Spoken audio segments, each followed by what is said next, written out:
Assalamualaikum warahmatullahi wabarakatuh. Kita bersama channel Bahasa Arab Fast Track, iaitu asas Bahasa Arab Fast Track Detail 1.7D. 1.7D itu bermaksud detail, ya. Baik, sudahkah anda menguasai jadual isim? Sekiranya belum, sudi-sudikanlah anda bermain-main dengannya sehingga anda dapat menguasainya seperti apa yang anda lihat di papan putih ini, iaitu perkataan yang anda dapat daripada muslimun, seorang lelaki muslim. Anda sudah boleh mengembangkannya sehingga menjadi 18 perkataan yang menunjukkan maksud yang berbeza-beza dalam kategori rafa', nasab dan jar. Baik, jika anda sudah boleh menguasai jadual isim sehingga ke tahap ini, apa kata saya tunjukkan anda satu cara bagaimana dengan pengembangan ilmu-ilmu yang lain akan memberi kesan kepada jadual isim ini. Bermakna anda akan melihat perubahan-perubahan yang mengembangkan ilmu anda mengenai isim dalam penguasaan bahasa Arab fast track. Baik, kita mula sekarang. Pertama, apabila anda hendak menjadikan sesuatu perkataan itu khusus, seperti contoh perkataan muslim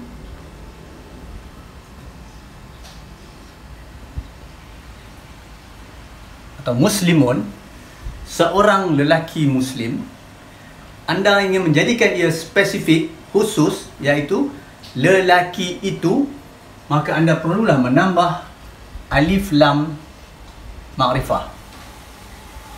Okey? Inilah yang dimaksudkan dengan alif lam ma'rifah, iaitu apabila alif lam ma'rifah ini masuk kepada satu isim, maka dia akan menukarkan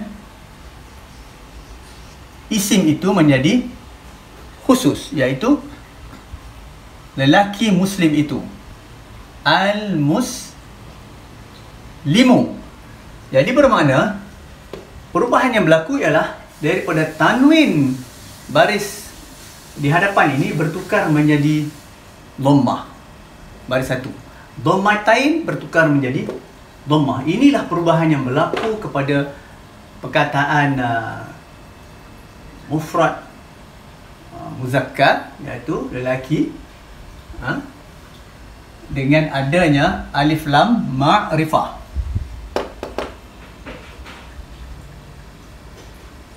Alif lam ma'rifah bermaksud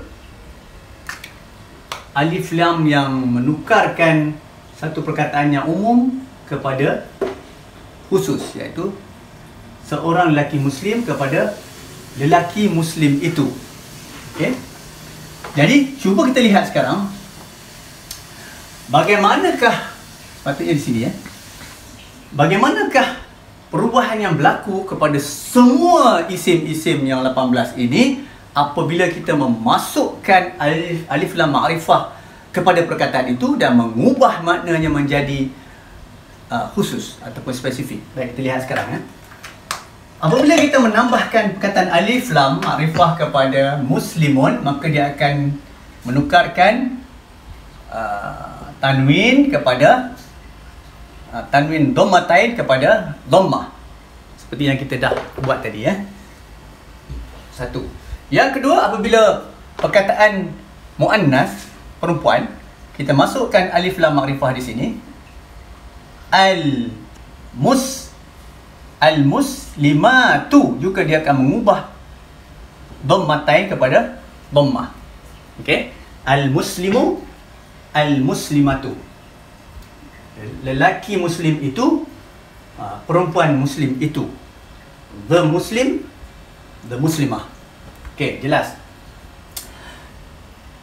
Tetapi apabila kita masuk kepada musanna dan jamak, anda akan lihat tidak ada perubahan yang berlaku pada musanna, iaitu tetap juga kita baca dia sebagai al-muslimani.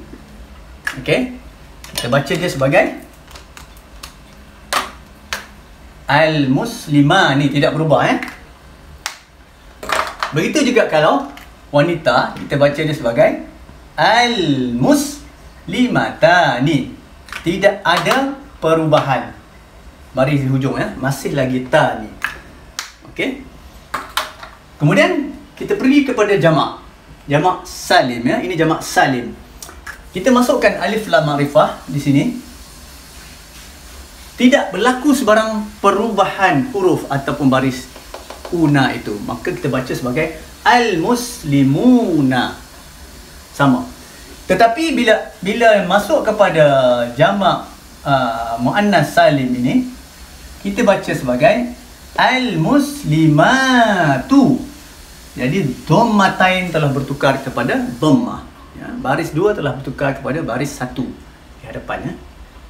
Inilah perubahan yang berlaku kepada perkataan-perkataan yang dimasukkan alif lam ma'rifah yang membawa maksud khusus dan tidak mengubah pada musanna muzakkar, musanna muannas, juga jamak muzakkar salim. Tapi berlaku perubahan kepada jamak muannas salim dan dua-dua yang mufrad ini. Okey, berlaku perubahan. Baik, mari kita lihat kepada kes nasab. Apabila kes nasab, kita masukkan alif lam ma'rifah di sini, al-musliman akan bertukar menjadi, tidak lagi menjadi baris 2, dan mim ini tidak ada alif.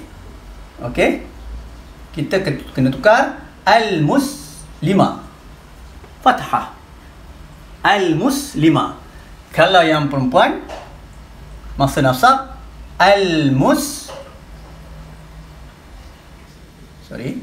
al-muslimata, fathah juga.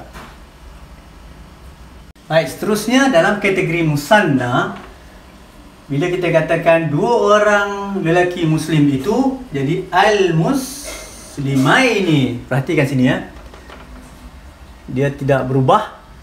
Dan al-muslimataini tidak berubah di hujung. Kalau di perkataan jamak, al-muslimina tidak berubah, tetapi di bawah ini al-muslimati. Okey, muslimatin bertukar menjadi al-muslimati. Baik, terus jar al-muslimi, al-muslimati, al-muslimaini, al-muslimataini. Sama tidak berubah. Al-muslimina, al-muslimati. Selesailah sudah i'rab perubahan di hujung kalimah apabila anda masukkan alif lam ma'rifah kepada semua perkataan-perkataan ini.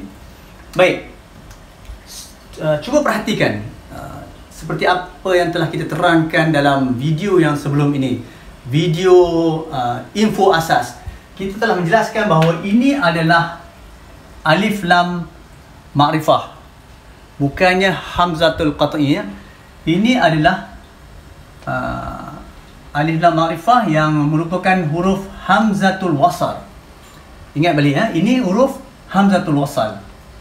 Dia merupakan alif yang tidak ada hamzah. Jadi, kenapa kita mesti letak baris di sini? Untuk kita senang menyebut al-muslimu. Kalau kita tak ada baris dan dia bukan hamzah, maka sepatutnya tidak ada bunyi. Tetapi oleh kerana dia duduk di awal perkataan, kita terpaksa meletakkan bunyi di sini supaya kita boleh menyebut al-muslimu. Okey, kalau tidak macam mana nak sebut al-muslimu? Tak boleh. Dia mesti ada baris al-muslimu. Baik. Jika didatangi suatu huruf ataupun perkataan sebelum muslim itu, ini satu perkataan ataupun satu huruf bermaksud dan muslim itu, maka automatik seperti apa yang kita telah belajar, hamzah wasal ini akan terdapat tanda wasal di situ. Huruf sad yang separuh. Okey? Perkataan waslun wasal ini bermakna sambung. Kita ambil huruf sad ini, kita potong huruf sad ini, kita letakkan di atas ini, maka terjadilah tanda wasal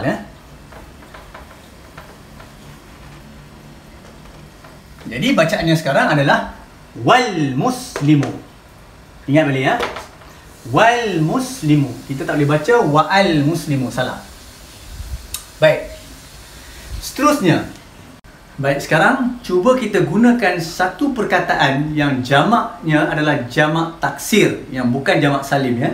Kita tukarkan perkataan muslimun ini kepada kataan waladun, iaitu seorang budak lelaki. Waladun, seorang budak lelaki. Apabila kita masukkan alif lam ma'rifah di hadapannya, maka dia menjadi al-waladu. Okey. Yang lain dia akan mengikut perubahan yang sama seperti yang kita buat sebelum ni, muslimun, tetapi waladun ini adalah jamak taksir ya. Jamak taksir yang mengikut wazan af'alu, ataupun dia menukarkan kataan waladun kepada auladun. Auladun. Okey. Jadi apabila kita masukkan alif lam ma'rifah, maka dia akan bertukar menjadi auladu. Okey. Baik, saya tunjukkan sekali lagi ya.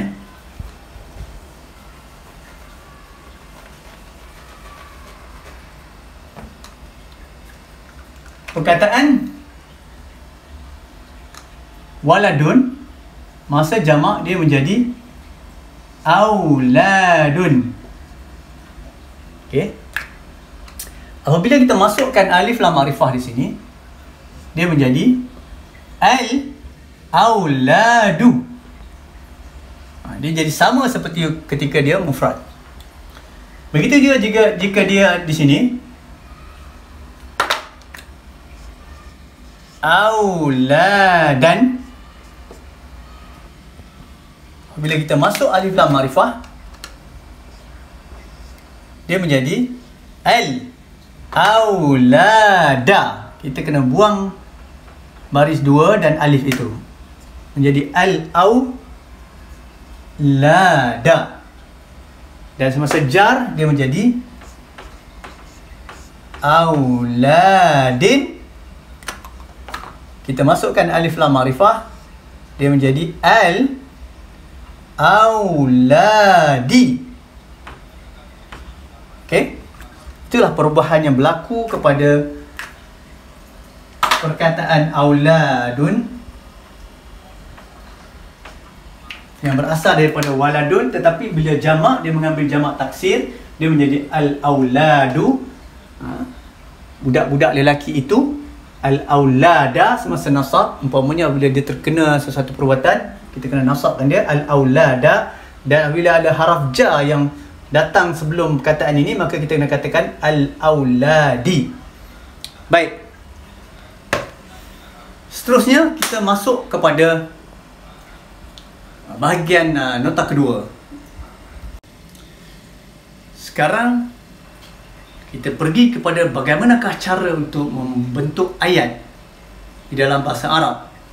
Oleh kerana kita berada dalam bab isim, maka kita sekarang cuba untuk mempelajari bagaimana hendak membuat ayat isim ataupun ayat nominal ataupun ayat kata benda.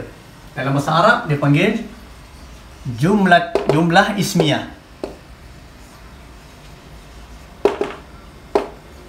Okey. Jumlah ismiyah. Maknanya ayat yang dibina untuk isim, dan selalunya dimulakan dengan isim. Maka kita mesti bahagi kepada dua bahagian. Okey.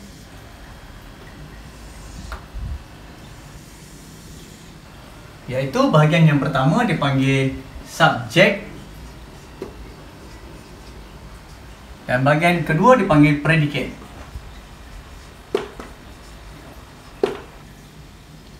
Okay. So kita mesti ada bahagian pertama dipanggil subjek, bahagian kedua dipanggil predicate, ataupun dipanggil mubtada. Dalam bahasa Arabnya mubtada'u. Mubtada'un ataupun mubtada'. Okey. So kita mesti ada mubtada' sebagai subjek dan kita juga mesti ada khabar selepas itu. Mubtada' ataupun khabarun. Mubtada' dan khabarun. Inilah dua komponen yang berada di dalam satu ayat jumlah ismiyah, dalam ayat nominal. Baik. Dahulu kala kita panggil benda dan cerita. Sekarang orang sebut subjek dan predikat. Dalam bahasa Arab, mubtada' dan khabar. Contoh, apabila kita ada satu perkataan muslimun, dan kita nak katakan Muslim ini besar. Seorang lelaki Muslim ini besar. Okay? Maka kita adakan khabar ini, perkataan besar, kabirun. Okay? Jika kita kata Muslimun kabirun, dia bermaksud seorang lelaki yang besar. Maka dia tidak menjadi ayat. Seorang lelaki yang besar bukanlah ayat yang lengkap. Ayat yang lengkap adalah kita katakan al-muslimu sebagai mubtada', kabirun sebagai khabar. Barulah dipanggil ayat lengkap. Barulah ayat ini sempurna. Lelaki Muslim itu besar. Perhatikan Kemudian katalah kita masukkan alif lam di sini pada huruf kabir ini. Kita katakan al-muslimu al-kabiru. Contoh. Cuba lihat al-muslimu berjumpa dengan hamzah wasal, maka mesti taruh tanda wasal dan matikan lam, jadi al-muslimul kabiru. Run bertukar menjadi ru di sini sebab masuk alif lam, maka dibaca sebagai al-muslimul kabiru. Bila ditulis begini, bermakna sekarang seorang lelaki Muslim yang besar itu, maka sekarang dia menjadi mubtada'. Dia tidak lagi menjadi khabar di sini sebab kita masuk alif lam. Jadi maksudnya berubah menjadi seorang lelaki Muslim yang besar itu, maka kena ada khabarnya. Apa dia khabarnya? Contoh, jamilun. Jamilun, segak ataupun handsome Ini baru menjadi ayat lengkap kerana ada mubtada' walaupun bersambung dua perkataan, isim dan sifatnya, dan ini menjadi khabarnya. Seorang Muslim lelaki yang besar itu, seorang Muslim lelaki yang besar itu cantik, segak. Lelaki kita panggil segak ataupun handsome Kalau kita nak menjadikan pula khabar ini dua cerita. Okey, kita kata al-muslimu. Ini contoh al-muslimu kabirun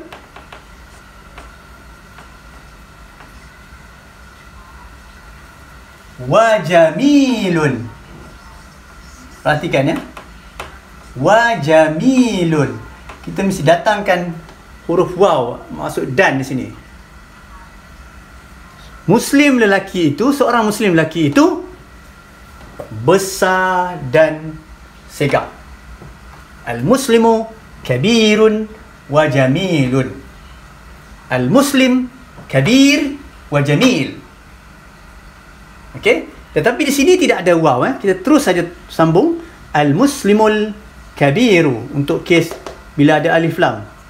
Al-muslimul kabiru, Muslim yang besar itu jamilun, segak. Tetapi jika kita kata al-muslimu, Muslim yang Muslim itu, seorang Muslim itu kabirun wa jamilun. Mesti didatangkan waw. Besar dan cantik. Beginilah cara jika kita hendak membentuk ayat nominal ataupun ayat kata benda, jumlah ismiyah. Maka silalah anda gunakan perkataan-perkataan yang anda sudah tahu daripada jadual tadi untuk membentuk ayat yang mudah seperti ini. Jumpa lagi di masa depan. Assalamualaikum warahmatullahi wabarakatuh.